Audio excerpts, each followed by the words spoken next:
Hey everyone, so have you ever wondered why that new video game costs what it does? Or how a decision made way over in Washington, D.C. could actually affect your first job right here in Louisiana? Well, today we are going to pop the hood and look at the engine of our country, U.S. economic policy.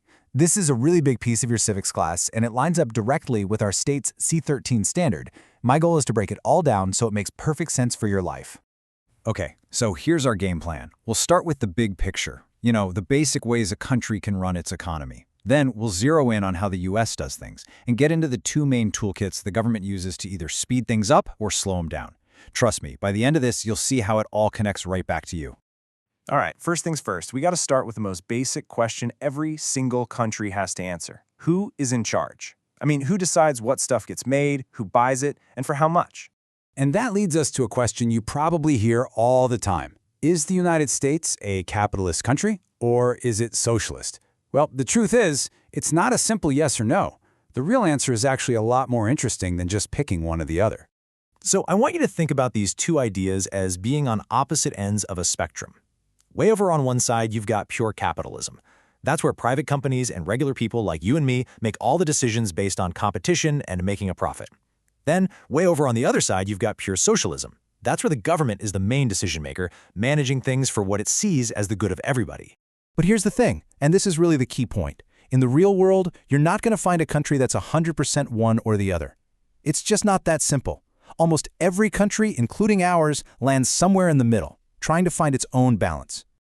And that somewhere in the middle has a name. It's called a mixed economy. And honestly, that's the absolute best way to describe the system we have here in the United States. We get all the energy and new ideas from capitalism, but we also have the government playing a role, setting some rules and providing some important services. So if you're picturing that spectrum in your head, the US is definitely hanging out closer to the capitalism side. But, and this is a big but, our government is not just sitting on the sidelines. It is an active player in the game, constantly shaping and guiding the economy. And you can see right here just how it gets involved. The government acts like a referee, right? Making sure one company doesn't get too powerful and crowd out all the competition. It collects taxes to pay for things like Social Security and schools. It even helps people get loans to buy a house or start a business. And when things get shaky, like during a recession, it tries to step in and stabilize the whole system. Okay, so how exactly does the government do all that stuff? Well, that brings us to the first big tool in its economic toolbox. It's called fiscal policy. The easiest way to think about this is it's all about the government's own money. To put it super simply, fiscal policy is just the government's budget. It really boils down to two basic things: money coming in, which is mostly from taxes, and money going out, spending on everything from highways and national parks to the military. And get this isn't some new thing. The Founding Fathers put this power right into the Constitution. You can go look it up, Article 1, Section 8. It gives Congress the clear authority to tax and spend to provide for the general welfare of the country. It's one of the most fundamental powers they have. Now, just like with your own money, the government's income and its spending almost never match up perfectly. In the rare years when the government brings in more money than it spends, we call that a surplus. But more often than not, it spends more than it brings in, and that's called a deficit. So what happens when there's a deficit? Well, the government has to borrow money to cover the difference. And when you add up all of that borrowing, deficit after deficit, year after year, you get the national debt. It's a number so huge, there's literally a giant clock in New York City just to keep track of it ticking up. Okay, let's grab the second big tool out of the economic toolkit. If fiscal policy is the government's checkbook, then monetary policy is kind of like the thermostat for the whole economy. Its job is to keep things from getting too hot or too cold.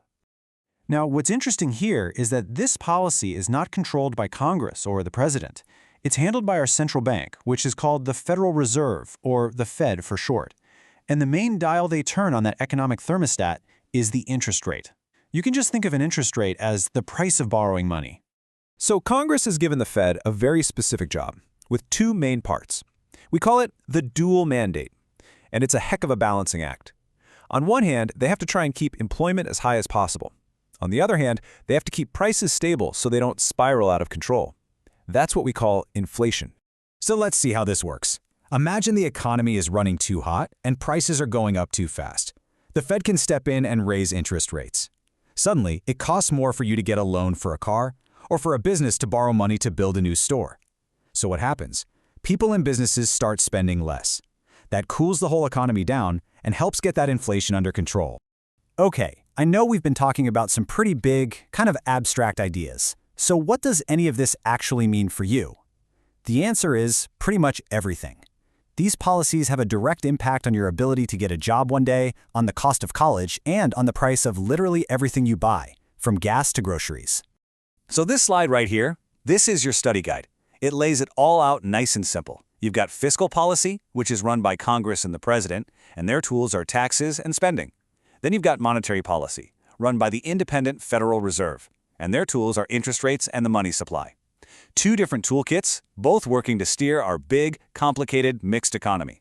And that leaves us with one last really big question that I want you to think about for our next class. Now that we know what the tools are, what should the main goal even be? Should the government's #1 priority be keeping prices low? Or should it be making sure everyone who wants a job can find one? Or maybe it's tackling that giant national debt?